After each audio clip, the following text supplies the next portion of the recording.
Oyentes de Radio María, un día más, con la gracia del Señor, proseguimos el comentario del Catecismo de nuestra Madre la Iglesia. Continuamos en la explicación del séptimo mandamiento, desgranando y explicando en detalle, como hace el Catecismo, qué es lo que nos pide la moral cristiana referente al respeto de los bienes ajenos. Y el Catecismo no se limita a exponer someramente o simplemente el tema de no robarás, sino que también después especifica de qué maneras distintas podemos faltar contra la justicia, y hablamos del cumplimiento de las promesas y de los compromisos con el prójimo, los contratos, la justicia conmutativa. Hablamos también, incluso en el programa anterior, de la responsabilidad moral que se puede derivar de los juegos de azar, de las apuestas.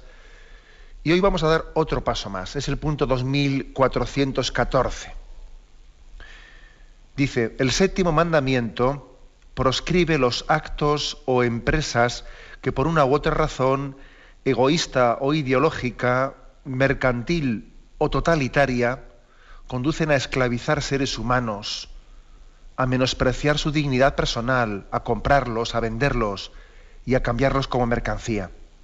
Es un pecado contra la dignidad de las personas y sus derechos fundamentales reducirlos por la violencia a la condición de objeto de consumo o una fuente de beneficio. San Pablo ordenaba a un amo cristiano que tratase a su esclavo cristiano no como esclavo, sino como un hermano en el Señor. Bien, la verdad es que este punto 2414 podría parecer como que no va con nosotros, que igual puede hacer referencia a situaciones pasadas de cuando existía la esclavitud en la humanidad, o a situaciones que tienen lugar en el tercer mundo, pero no en los países civilizados, y que nosotros estamos lejos de esto. Bien, podría parecer, ¿no? Las cosas luego se muestran más complicadas, ¿no? No podemos quitarnos de encima esta denuncia que hace aquí el Catecismo de la posibilidad de que también se esté organizando un cierto comercio basándolo o sustentándolo en una cierta esclavización de muchos seres humanos, ¿no? Vamos a intentar iluminar hoy este aspecto porque tenemos más complicidad con esto de lo que parece, ¿no? ¿Cuántas veces, según el Catecismo va desgranando las cosas, pues nos damos cuenta de que tenemos más complicidad de la que hubiésemos supuesto al principio, ¿no? En un primer momento? Bueno, en primer lugar, una reflexión sobre la esclavitud, sobre la esclavitud.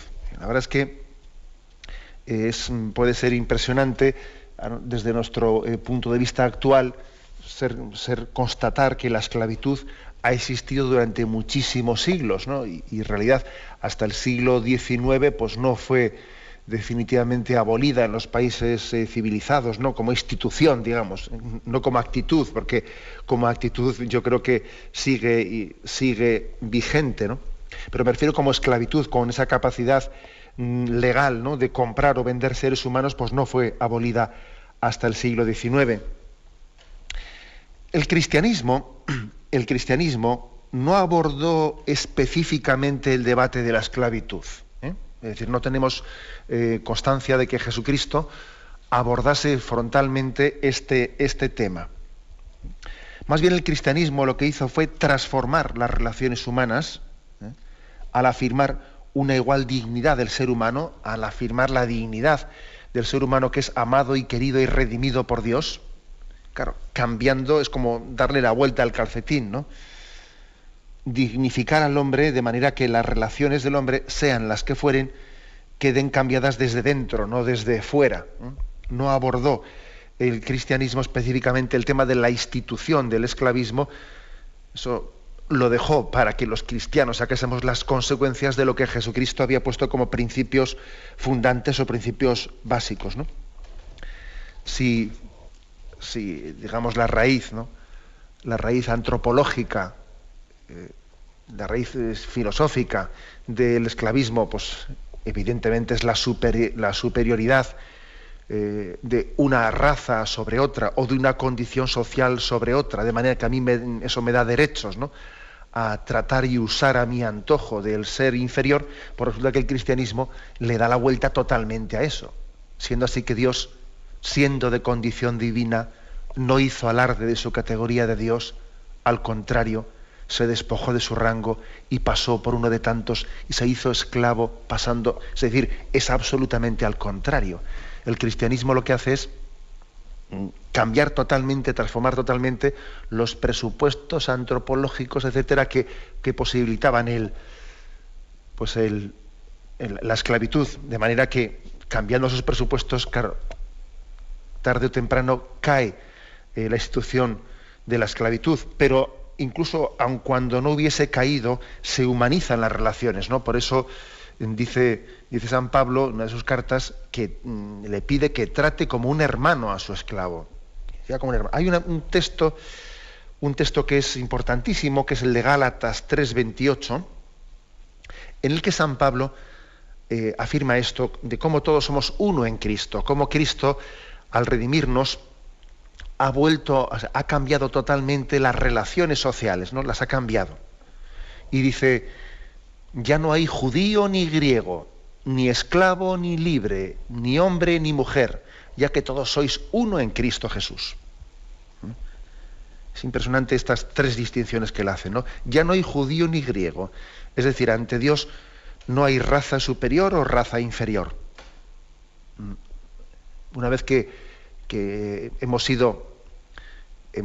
Jesucristo ha subrayado la común dignidad de todos los hombres, porque Dios ha entregado a su Hijo por la salvación de todos,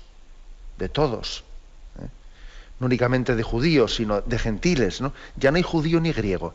Y acordaros de cómo Jesús dice a quienes se ufanaban de ser hijos de Abraham, les recuerda que él podía sacar hijos de Abraham de unas piedras. O sea, no te ufanes de tu raza, ni de tu pueblo, ¿no? Que para Dios no hay ni judío ni griego. Sencillamente eres hijo de Dios. Y luego añade, ¿no? Y no hay tampoco hombre ni mujer, que esta ha sido otra de las grandes motivos de discriminación, ¿no? La discriminación sexista, trasladando a las relaciones humanas lo que es, pues, en el reino animal el dominio de la ley del más fuerte, ¿no? Del macho sobre la hembra. Y eso que ocurre en el reino animal, pues cuando nosotros vivimos en ese nivel carnal, lo trasladamos a nuestras relaciones humanas. En el fondo, el machismo es trasladar a las relaciones humanas, pues, el imperio del más fuerte, que es que el macho domina sobre la hembra en el reino animal, ¿no? Generalmente. Entonces eso lo trasladamos a nuestras relaciones humanas.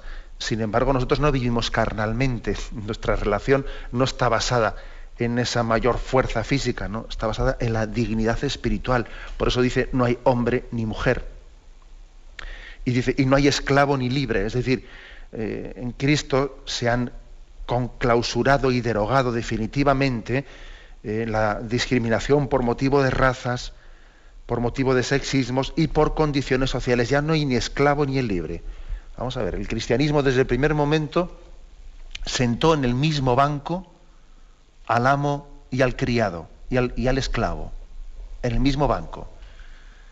Y les administró los mismos sacramentos, los mismos.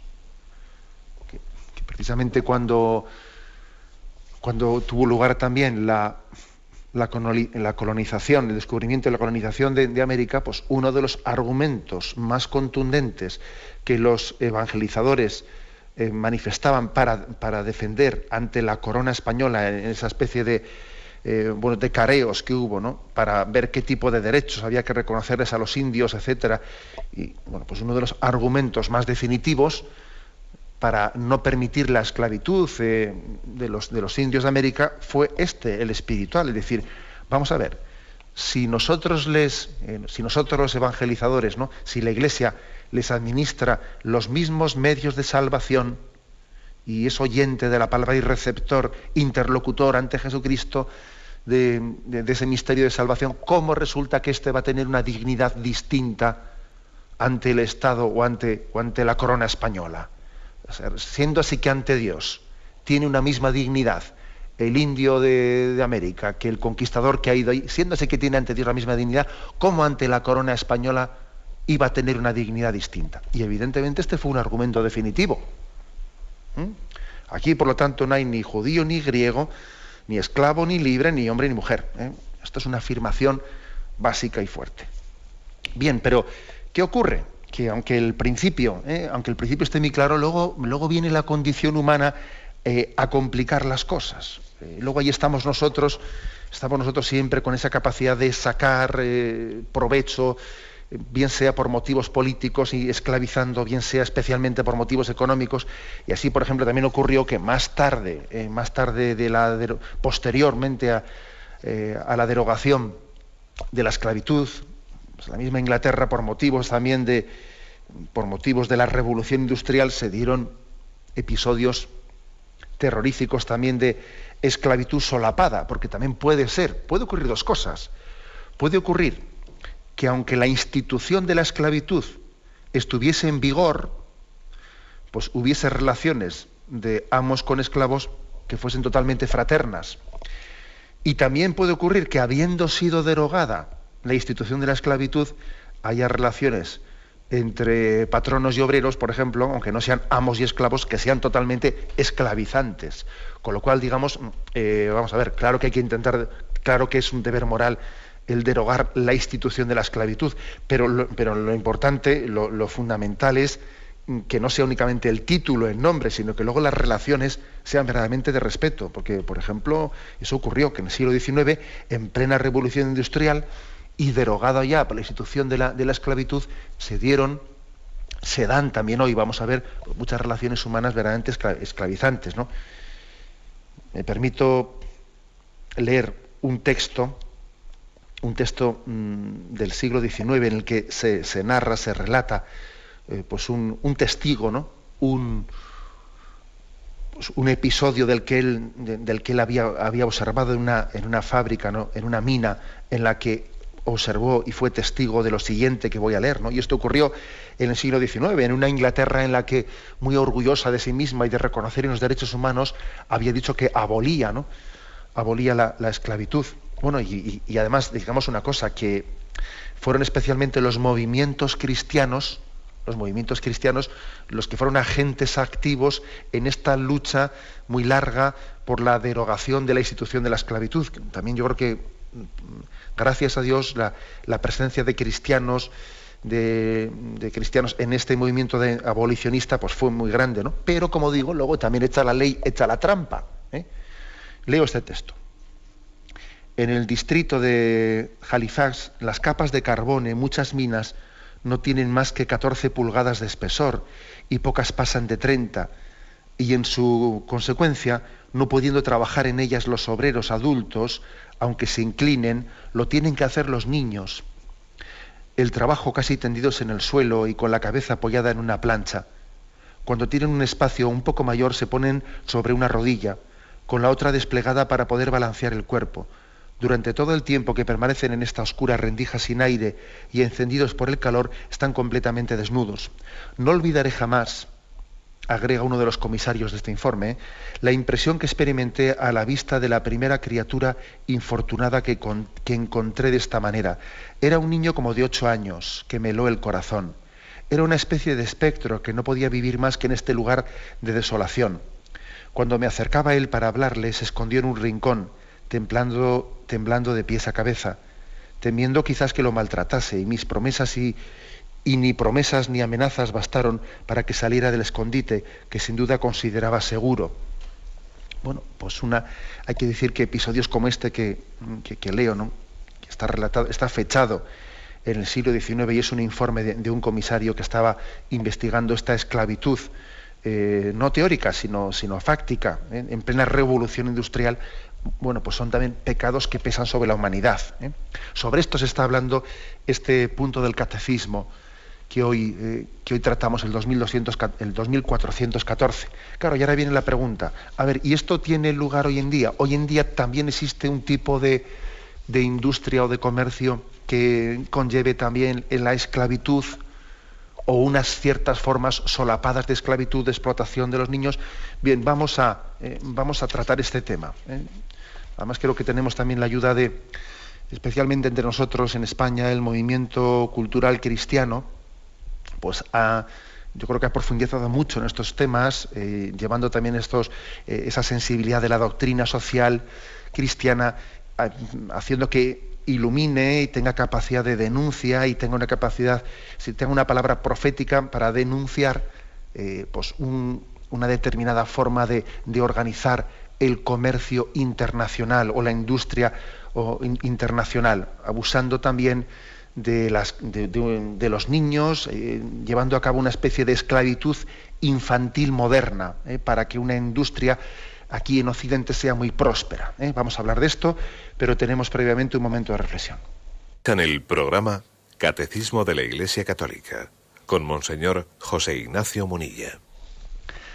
Continuamos el comentario del punto 2414, punto en el que se nos habla cómo el séptimo mandamiento proscribe también la utilización egoísta del prójimo, cuasi la esclavitud, en el sentido literal o también en el sentido pues un poco extenso del término, el llegar a menospreciar la dignidad de las personas, comprarlas, venderlas y sencillamente utilizarlas como un medio para obtener un beneficio fácil, ¿no?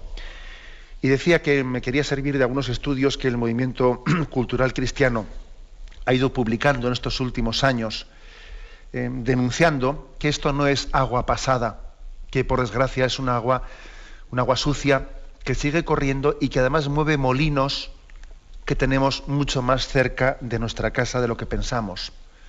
Aunque la infamia, la explotación de la mano de obra infantil está oculta a nuestros ojos, nosotros nos estamos posiblemente beneficiando de muchas cosas que están movidas por esta agua sucia, ¿no? Hay dos periodistas austriacos, Klaus Werner y Hans Weiss, dos periodistas austriacos, que publicaron un libro titulado Libro Negro de las firmas de marca. Hoy en día, fijaros cómo se ha puesto de moda que todo tiene que tener marcas, ¿no? Marca y parece, a nosotros mucha gente es tan ingenua de pensar que porque pues un producto tenga una marca famosa, eso le da una especie de dignidad y una garantía de haber sido producido pues bajo unos parámetros éticos, ¿no?, de respeto a la ética. Y vamos comprobando que en las páginas de este libro se relata pues cómo, por ejemplo, ¿no?, cómo en las manufacturas de Indonesia a las mujeres se les despide durante la menstruación para que no pierdan tiempo en ir al baño. O cómo los pesticidas utilizados en algunas plantaciones ocasionan muertes y problemas de fertilidad entre los trabajadores en Centroamérica. Y cómo los negocios de muchas de estas multinacionales sirven para mantener en el poder a las dictaduras de Sudán y de Birmania, o financiar muchas guerras, ¿no? O sea que ese libro, el libro negro de las firmas de marca, es un libro que está tocando nuestra conciencia, ¿no? Claro, uno dirá, ¿yo qué puedo hacer? Pues claro, no está en nuestra mano cambiar estas estructuras de pecado, ¿no? Pero ya es mucho el que nos mantengamos alerta, Por ejemplo, en cuanto a muchos productos textiles y de deporte, que están avalados por muchas marcas famosas, ¿no? Pues este informe nos viene a recordar que hay empresas que facturan 6.000 millones de euros y que ponen a menores en El Salvador, me estoy refiriendo, en la nación de El Salvador, que facturan 6.000 millones de euros poniendo a menores, a niños salvadoreños, a coser 80 camisetas por hora a un precio de 10 euros diarios. O se nos cuenta también cómo el 90% de las prendas de vestir de última moda se fabrican a precios irrisorios en algunas zonas de libre comercio del sudeste asiático, de Sudamérica o del este de Europa. En estas llamadas fábricas del sudor, que es el nombre que tienen las fábricas del sudor, trabajan millones de mujeres y niños en jornadas de entre 60 y 84 horas semanales, por un sueldo que no suele sobrepasar, fijaros bien, según este estudio, el sueldo no suele sobrepasar el 0,4% del precio de venta del artículo, que es un dato terrorífico, ¿no? El sueldo que se le paga a estos niños que trabajan en esas condiciones infrahumanas entre 60 y 84 horas mensuales no sobrepase el 0,4% de venta de lo que ellos han fabricado, ¿no? Bueno, pues este es un informe que lo denuncia, ¿no?, en cuanto al comercio textil y de deportes. En cuanto a los juguetes, leo también, en cuanto a los juguetes. Empleados asiáticos, muchos de ellos también incluso han resultado envenenados por usar disolventes tóxicos. Otros han muerto en incendios de fábricas con ventanas enrejadas. Millones de niños chinos y vietnamitas fabrican la mayor parte de los sueños de plástico de nuestros hijos, a lo largo de interminables jornadas, algunas hasta de 18 horas diarias, ¿no?, y por un mísero sueldo que no sobrepasa 40 euros mensuales. Incluso en muchos lugares las cortas noches las pasan en el suelo en tablas de madera que les sirven de cama. Y China y Vietnam son los países favorecidos por las grandes marcas norteamericanas, por su estable poder político, la prohibición de sindicatos, ya que en estos lugares pues, hay prohibición de sindicatos, hay un bajo coste de vida y hay casi una inexistencia de impuestos. Entonces estas grandes marcas norteamericanas, pues como se dice hoy en día, ¿no?, se desubican y se van a estos lugares porque allí pues es un chollo. Hoy en día, como el transporte al final es barato. El transporte es barato, no pasa nada que tú fabriques allí en China y luego lo traigas aquí. Pero claro, fijaros qué inmoralidad el que las cosas estén producidas de esta forma.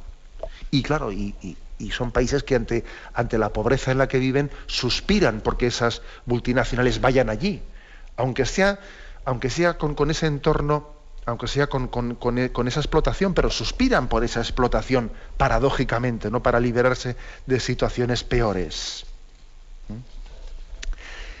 Como veis, pues, lo del séptimo mandamiento es una cosa muy seria. Lo del séptimo mandamiento va mucho más allá, ¿no?, de que alguien le coja la cartera al otro, sino que tenemos que reconocer que estamos construyendo un mundo fundados en relaciones comerciales verdaderamente injustas, ¿no? El tema de la alimentación, doy un paso más, hablando del informe de este libro. La alimentación, aquí pues se refiere como compañías del sector de la alimentación consiguen beneficios gracias a la destrucción de la selva y a campañas para erradicar la lactancia, incluso en el tercer mundo. Repito, campañas para erradicar la lactancia en el tercer mundo. El habitual panorama de explotación y de abusos pues se está extendiendo mucho al sector de la alimentación, ¿no? Y además a esto se añaden los abusos ecológicos, del cual también hablaremos, ¿no? Otro sector, el petróleo y el motor, pues hay regímenes totalitarios, Sudán o Birmania, que sobreviven gracias al apoyo de compañías energéticas occidentales, que hay compañías nuestras energéticas que están sosteniendo estos regímenes porque es que les interesan, y ese sector se lleva la palma en la violación de los derechos humanos. Y esa confabulación a la que me refería antes, ¿no?, de empresas petroleras con regímenes dictatoriales, pues es tremenda, ¿no?, con la consiguiente represión de la población local, la financiación de guerras, el desalojo forzoso de miles de personas de zonas de población. Son prácticas comunes, ¿no? Yo os voy a decir que a veces cuando recibo las visitas de misioneros que vienen a pasar unos días en España y están en lugares en los que tienen lugar ese tipo de comercios, ¿no?, digamos, desubicados, de multinacionales que han ido a esos lugares y entonces están forzosamente comprando unos terrenos y haciendo que todos los indígenas los tengan que vender, y etcétera, etcétera, dividiendo, porque también esas multinacionales lo que consiguen es dividir también a los propios indígenas, porque algunos se deshacen, ante la pobreza en la que viven, se deshacen fácilmente de la tierra, de las pocas tierras que han recibido en herencia de sus antepasados. Y claro, cuando uno está en la miseria y le prometen un poco de dinero que en ese momento para él es mucho, se deshace de esa tierra, se queda se queda sin, absolutamente entre el cielo y la tierra, y ese dinero que le han dado, pues le va a durar para un par de años, ¿no? Y luego, ¿qué va a pasar de su vida? Cuando los misioneros nos cuentan todo esto, verdaderamente nos estremecemos al comprobar cómo muchas multinacionales, que aquí tienen esta especie de guante blanco de marcas atractivas, etcétera, ¿no? Hasta qué punto yo también creo que es bueno contar esto que estoy contando, hasta para que se nos quite la tontería, ¿no? La tontería que tenemos a veces de marcas, de cosas, y nos demos cuenta cómo la estética bonita y atrayente hoy en día esconde dramas humanos, ¿no? Qué importante es, ¿no?, también escuchar esto para sacudir nuestros valores y tener capacidad crítica, ¿no? Y tener un deseo de austeridad, ¿no? Y un deseo de respeto de todos nuestros hermanos, ¿no?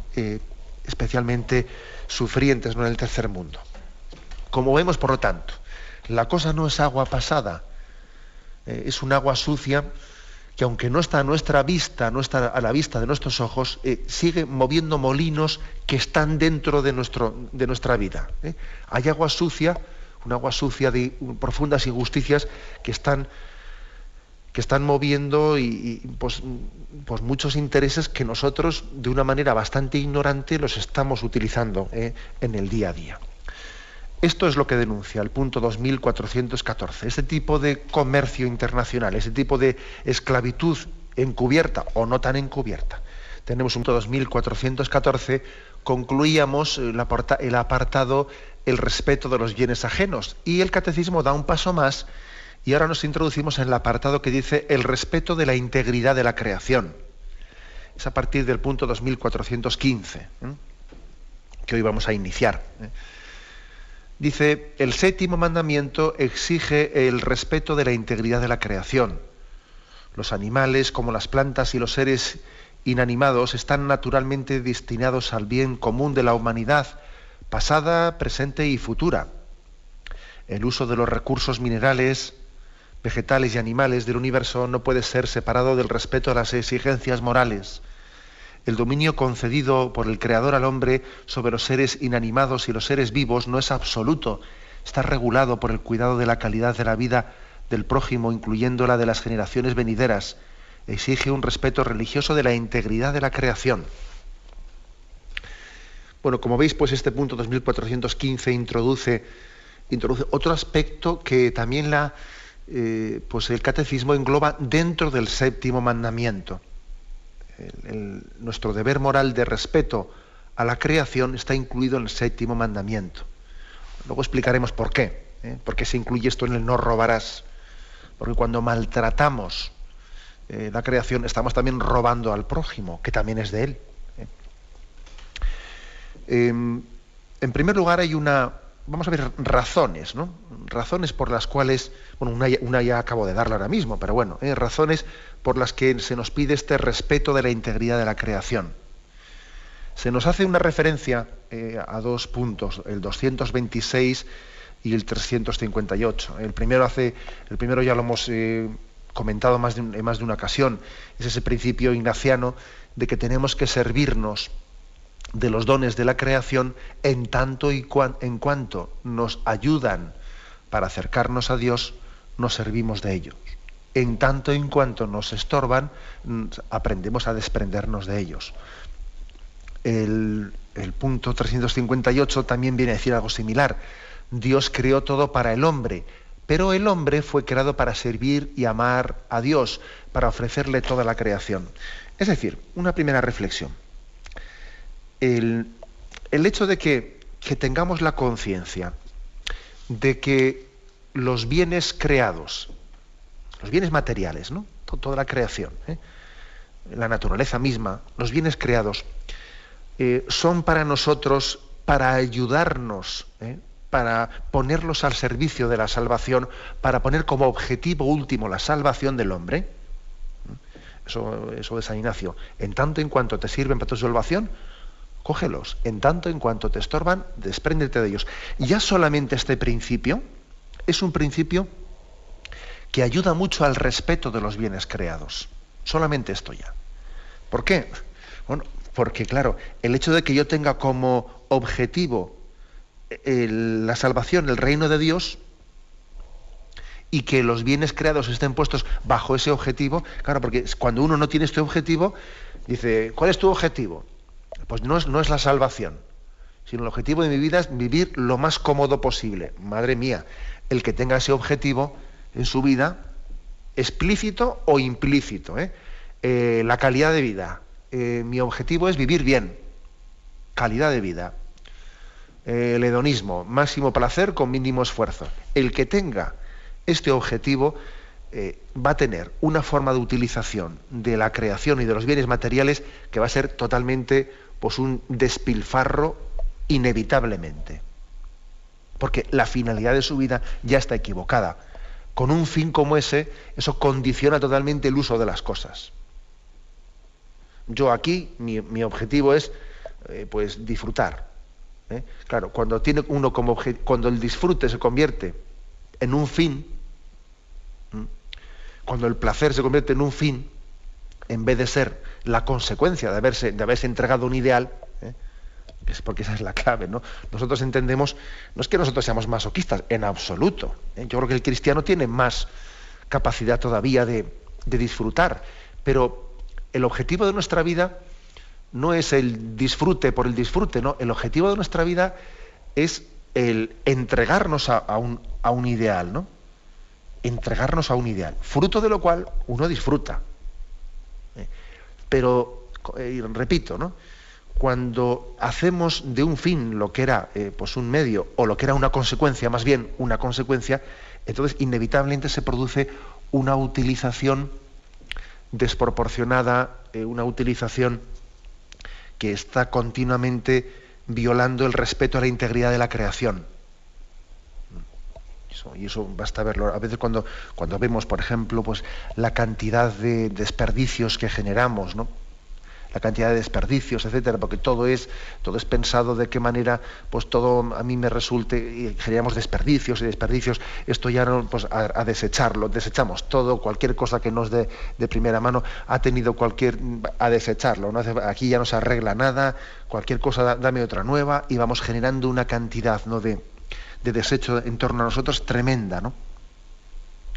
Por eso, primera observación es esta. Cuando el hombre tiene como meta de su vida la salvación, es decir, la construcción del reino, ¿no?, eso ya es un principio que ayuda muchísimo a una correcta utilización de la creación. Porque claro, porque la patria definitiva está en el cielo, ¿no? En segundo lugar, hay otro argumento, ¿no?, que se dice en esta segunda frase: los animales, como las plantas y los seres inanimados, están naturalmente destinados al bien común de la humanidad, pasada, presente y futura. Claro, es que aquí hay un bien común, ¿eh? Yo no estoy solo, no estoy solo. Si el destino de mi vida no es únicamente mi salvación, es nuestra salvación. No nos salvamos en un proyecto individualista, ¿no?, sino que Dios ha querido que nuestra salvación tenga lugar en este proyecto comunitario, en el que todos estamos embarcados. Luego también hay un bien común. Y digo en primer lugar en cuanto al objetivo de la salvación eterna, un bien común, pero también hay un bien común en cuanto a los medios, ¿no? Luego siempre hay que pensar en clave de nosotros. Y a esto ayuda muchísimo, muchísimo el sentido comunitario que nos da el saber que Dios es Padre de todos, y que formamos una familia que es la Iglesia, con un destino común que es nuestra salvación. A esto ayuda muchísimo. Pues, el hecho de que, por ejemplo, en una familia sea mucho más fácil compartir las cosas es porque tenemos más claro el destino común familiar, ¿no? Pero claro, cuando no tenemos claro esa vocación común fuera estrictamente de la familia nuclear, también con el resto de la gente, entonces es mucho más difícil tener esa especie de respeto a la integridad de los bienes creados, ¿no? Destino común, hay un bien común pues entre nosotros. Y además hay que pensar que esos bienes están, dice, naturalmente destinados al bien común de la humanidad pasada, presente y futura. O sea, es decir, que esto es muy evidente. Yo no puedo pensar únicamente en que yo ahora tengo esto y los que vengan por detrás ya espabilarán. No, es evidente que aquí entra un poco lo que hoy en día, esa palabra que se ha acuñado, que se llama desarrollo sostenible, bien interpretada, bien interpretada. Yo no puedo estar pensando en un tipo de desarrollo que únicamente puede ser sostenido durante poquitos años, ¿no? Porque está esquilmando las cosas y luego el que venga por detrás, no. Esto, por cierto, me recuerda a muchas actuaciones políticas en las que, bueno, pues como resulta que a un político, a un alcalde, a un lo que sea, ¿no? Le eligen por 4 años, pues en esos 4 años coge y endeuda totalmente el municipio, él queda fabulosamente bien, porque él va a conseguir, a ver si consigo hacer estas inauguraciones, ¿no? Inauguraciones de esto, lo otro y lo otro, a base de haber endeudado totalmente, ¿no? Pues al ayuntamiento, a la institución pública, a la administración, ¿no? Entonces resulta que dice, y estoy condicionando totalmente a los que vengan por detrás. Yo muchas veces suelo decir en plan broma, pero en plan serio, que yo votaría muy a gusto a un alcalde que dijese, yo voy a hacer menos cosas, y lo que voy a hacer es exactamente lo que puedo hacer con el dinero que voy a recibir de ustedes pues durante esta legislatura. No voy yo a tener la cara de hacer muchas cosas con el dinero que voy a comprometer totalmente a los que vengan detrás mío. Esto también es un sentido de responsabilidad. He puesto el caso, ¿no?, de actuaciones políticas poco responsables, pero por eso aquí el catecismo dice que los bienes, que la creación está destinada al bien común de una humanidad pasada, presente y futura, y hay que pensar en esta clave. Como veis, pues hay implicaciones, ¿no? Hay que hilar fino en el sentido de la justicia social. Se nos ofrece un texto, el de Génesis 1, 28, 31, cuando aquí se subraya, digamos, el destino común de los bienes creados para toda la humanidad. Y bendíjolos Dios, y díjoles, fijaros aquí, como está dicho esto en plural, y Dios les bendijo, y les dijo, sed fecundos, y multiplicaos, y henchid la tierra y sometedla, mandad en los peces del mar y en las aves de los cielos y en todo animal que serpentea sobre la tierra. Dijo Dios, ved que os he dado toda hierba de semilla que existe sobre la haz de la tierra, así como todo árbol que lleva fruto de semilla, para vosotros será alimento. Y a todo animal terrestre, a toda ave de los cielos y a toda suerte de la tierra, toda hierba verde les doy alimento. Y así fue. Vio Dios cuanto había hecho y todo estaba muy bien. Y atardeció y amaneció día sexto. Bueno, este texto bíblico que se nos ofrece aquí, sobre todo lo que subraya es el destino, el destino para el bien común. El hecho de que también el texto de la creación hable en esta especie de diálogo del Señor no solo con Adán, no solo con Eva, sino como es otorgarle la creación a toda la humanidad. Pongo en tus manos, ¿no? Pongo en tus manos esta creación. Es como cuando pues un padre de familia se casa a su hijo y le dice, mira, te voy a transmitir esta herencia, te la transmito. Además, mira, pues no voy a esperar a que yo muera, no, en vida, estando yo en vida, te voy a dar esta casa o esta finca para que tú lo disfrutes, etcétera. Es decir, es como te encomiendo la creación, te encomiendo. Y te doy un señorío sobre ella, que está totalmente ligado a una responsabilidad en el ejercicio de esa encomienda que te estoy haciendo. Es pues hermoso ver cómo al mismo tiempo que se nos da derechos, se nos dan responsabilidades. Todo va en el mismo lote. Derechos con responsabilidades, ¿no? Poder con llamada al servicio. Las dos cosas son así. Esta es la lógica de la justicia. La lógica de la justicia es que los derechos y los deberes van ligados, y el poder y el servicio tienen que ser una sola cosa y no contrapuestos. Bien, continuaremos pues en la explicación de por qué también hay una llamada al respeto de la integridad de la creación. Vamos a intentar fundamentarlo, pero nos lo dejamos aquí y continuaremos si Dios quiere. Ahora damos paso a la intervención de los oyentes. Podéis llamar para formular vuestras preguntas al teléfono 917-107-700. 917-107-700. Protesta que tiene. O sea que cuando hay un dolor fuerte no hay que tomar analgésicos, hay que ir directamente al médico. Sí, hay que, bien, pero no analgésicos fuertes para que se cometa el error de bloquear la defensa y no poder llegar al diagnóstico. Bien. ¿Le gustaría tener sus programas favoritos de Radio María para escuchar en cualquier momento? Llame y pídanos el programa que más le interesa en cualquiera de sus emisiones. Recogeremos su petición además de sus datos completos para hacer el envío. Solo necesita tener un lector de CD o DVD que reproduzca el formato de compresión digital MP3. Llame al 914-550-480 y atenderemos su petición encantados. Tome nota. 914-550-400. Sí, buenos días, ¿con quién le hablamos? Buenos días, monseñor. Habla con Anchón de Añorgalchiqui. Adelante. Muchas gracias y bueno, quiero ir al grano porque me parece muy interesante. ¿Conoce alguna página web en la que podamos ir directamente los católicos? Actúa, por ejemplo. Compra en la tienda de Cáritas del Comercio Justo, o por ejemplo, invierte tus ahorros en Oikocredit, Euskadi, Sevilla, es decir, para salir de la banca convencional, y si no existe tal página web concreta, podríamos enviarle nuestro email, tanto para aportar nuestro granito de arena en parte a lo poco que conocemos, y para que igual recibamos información de lo que van conociendo detalladamente. Gracias. Gracias a usted. Pues sí, la verdad es que yo pienso que es importante que tengamos conocimiento mutuo de estas cosas, ¿no?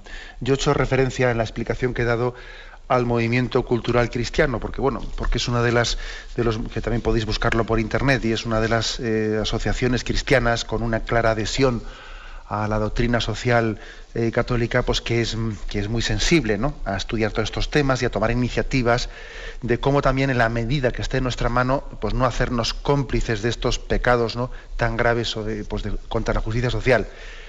Y seguro que habrá muchas cosas más, ¿eh? Entonces yo le diría al oyente pues que sí, que es bueno que nos informemos, y que si él también tiene alguna información que a mí me podría servir bien, también para que en la medida en que vayamos explayándonos en la explicación del catecismo, pues que me la haga llegar, que yo también pues igual me vendrá bien para hacer uso de ella y para en algún momento determinado pues hablar de ciertas iniciativas, etcétera, como la que él ha hablado del comercio justo, o también un tipo de seguimiento, ¿no?, a la banca, porque ver también hasta qué punto las bancas, los lugares donde tenemos invertido el dinero, pueden estar siendo cómplices de inversiones pues inmorales, ¿no? Y existen movimientos, ojalá, si fuesen mucho más mayoritarios de lo que son, estoy convencido de que las entidades bancarias, etcétera, tendrían que tener muchísimo más cuidado pues para investigar dónde estoy invirtiendo el dinero, etcétera, etcétera, ¿no? Con lo cual, digamos, todas estas iniciativas están poniendo el granito de arena para construir un mundo justo. Algunos califican estos movimientos, les califican de idealistas, ¿no? Y yo creo que es la coherencia del mensaje cristiano. La coherencia. O sea, vamos a ser claros, ¿no? No podemos ser cristianos únicamente en un mandamiento concreto, olvidando los otros, ¿eh? Tenemos que exponer la integridad del mensaje cristiano. No podemos especializarnos en una cuestión moral. Por ejemplo, yo qué sé, la de la enseñanza, ¿no? O la de la vida, el respeto a la vida, no, o sea, hay que coger el mensaje cristiano en su integridad, ¿eh? Creo que esto es importante. Adelante, hemos pasado a un siguiente oyente. Buenos días. Buenos días, monseñor. Buenos días, sí, le escuchamos. Soy Catalina de Úbeda. Adelante, Catalina. Sí, es con respecto al tema de la esclavitud infantil que usted está tratando en esta ocasión. Pues me gustaría comentar que en muchos colegios y parroquias repartidos por la geografía española se está informando sobre este crimen contra la infancia, llevando el testimonio de Iqbal Masih, un niño pakistaní que fue asesinado por cerrar fábricas de alfombras en su país. Este niño cristiano y mártir nos dejó un mensaje muy claro: no consumáis productos hechos por niños esclavos. Por eso, el día de su asesinato, que fue el 16 de abril de 1995, se quiere declarar Día Internacional contra la Esclavitud Infantil. Y también quería darle algún dato que el anterior oyente ha preguntado, era sobre una página web, y sí que la conocemos, es www.solidaridad.net. Ahí es donde he conseguido esta información. Muchas gracias, monseñor. Sí, gracias a usted. Pues este joven pakistaní que fue asesinado con 12 años, esclavo del trabajo, tapicero, católico, y además fijaros que providencialmente también ha sido católico, y yo creo que todavía pues nosotros estamos llamados a ser más conscientes de que él también es un referente, ¿no? Este niño, Iqbal Masih, que así se llama, y que fue asesinado el 16 de abril de 1995, es todo un referente en este movimiento de luchar contra la esclavitud infantil. Y como digo, esclavitud pues encubierta, esclavitud encubierta. Yo creo que si el Señor quiere también este niño, hombre, pues todavía la Iglesia no ha hablado, está muy reciente su muerte, y tampoco conocemos exactamente su vida, pero entendemos que también es un referente moral, al cual incluso podemos, espiritual quería decir, al cual también podemos pedir pidiendo que esté en Dios, y pidiendo que también desde su estar en Dios interceda por todos los niños que están siendo explotados. Evidentemente esa web a la que ha hecho referencia la oyente, solidaridad.net, es una web de la cual también yo me he servido, también ligada al movimiento cultural cristiano. Adelante, demos paso a un siguiente oyente. Buenos días. Buenos días. Sí, le escuchamos. Pues mire, padre, le estaba oyendo. Si puede usted, por favor, baje si es posible la radio que se está acoplando. Bueno. Sí. Le estaba oyendo lo de China, sí, padre, que están esclavizados, y de lo de Corea. Y entonces que los esclavizan los americanos, los norteamericanos, ha dicho usted, me parece, que los están esclavizando. ¿O no? Bueno, vamos a, yo lo que me he referido son países comunistas que curiosamente las multinacionales norteamericanas se instalan allí, o sea, las multinacionales norteamericanas, pues les viene bien estos lugares comunistas para que allí, como no hay ningún tipo de vigilancia ni de respeto de los derechos laborales, etcétera, pues es fácil llevar a cabo esa explotación. Es que claro, ahí en Norteamérica yo pienso que quien está el lobby judío, y claro, yo pienso que los judíos han sido toda la vida los mismos, los esclavizados, han tenido esclavizados al mundo entero desde el 1500, que ya me gusta leer, y desde el 1500 yo creo que los han echado de todas partes. Y ahora, claro, estamos como aquel que dice bajo el yugo de ellos. Entonces la Iglesia Católica, que ahora está tan con los judíos, tan amante de los judíos, pues me extraña tantísimo, porque yo he oído en cosas católicas, radios católicas, pues llevar allí a gente hablando muy mal del nacionalsocialismo, y que eran unos canallas y que eran unos tales y unos cuales. Efectivamente hubo una guerra por eso, porque es que Alemania la tenían machacada a los judíos, como ahora tienen machacado al mundo entero, que nos estamos arruinando por ellos. Mire, yo le voy a decir mi opinión. Yo creo que está usted profundamente equivocada. O sea, a mí me parece que hablar de los judíos como si fuesen la causa del mal del mundo es una equivocación. Además, mire usted, si es una equivocación que está ocurriendo hoy en día, que se ha cambiado en las últimas décadas, ¿no? Se ha cambiado. Antes los malos eran los judíos, y parece que mal que ocurría en el mundo, achacarle a los judíos. Mire usted por dónde que hoy ahora ha habido como un cambio cultural, y ahora comienzan con los católicos, ¿no? Hoy en día parece que todo es achacable al mundo católico, ¿no? Fíjese usted, sino de qué manera le persiguen al Papa en muchos parlamentos. Luego yo creo que tenemos que tener una plena solidaridad contra esa discriminación histórica que ha existido, ¿no? contra los judíos. achacándoles como si ellos estuviesen detrás de todos los males del mundo, que es ridículo, entre otras cosas porque también estamos siendo testigos de cómo ahora nosotros también estamos padeciendo una persecución cultural.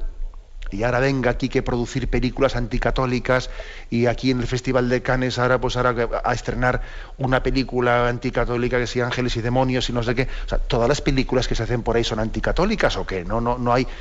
O sea que por eso precisamente, ¿no? Porque nosotros también estamos siendo testigos de lo que es una persecución, tenemos que desenmascarar cualquier tipo de racismo.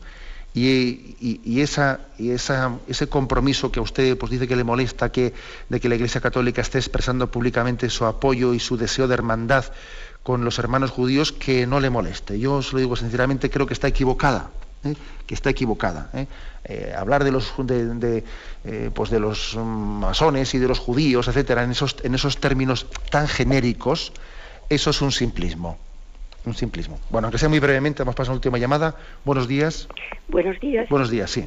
Soy María, de Madrid. Adelante, María. Mire, quiero preguntar si es lícito, por el 7º mandamiento, pagar facturas sin pagar el IVA. Uh-huh. Bueno, pues la respuesta es muy clara. Pues no. Tenemos que nosotros pedir también que nuestras facturas, ¿le hago esto con IVA o se lo hago sin IVA? No, mire usted, hágamelo con IVA. Así de claro. ¿Le hago esto sin...? No, debemos de pagar el IVA. Podrá haber alguna circunstancia concreta en la que uno no es responsable de que no esté pagando el IVA, porque sea prácticamente el otro el que de una manera casi se lo imponga, porque tiene, bien, pero en ese caso cargará él con toda la responsabilidad moral. Pero el que nosotros nos quitemos de encima el IVA sencillamente porque, claro, a nadie le gusta pagar un 17%, pues sencillamente es inmoral, claro, porque y luego yo estoy disfrutando de la misma carretera y de los mismos servicios sociales y de la misma seguridad ciudadana y claro, a todo mundo le gustaría disfrutar sin haber pagado, ¿no? Luego esa es la respuesta. Tenemos un tiempo cumplido. Me despido con la bendición de Dios Todopoderoso, Padre, Hijo y Espíritu Santo. Alabado sea Jesús.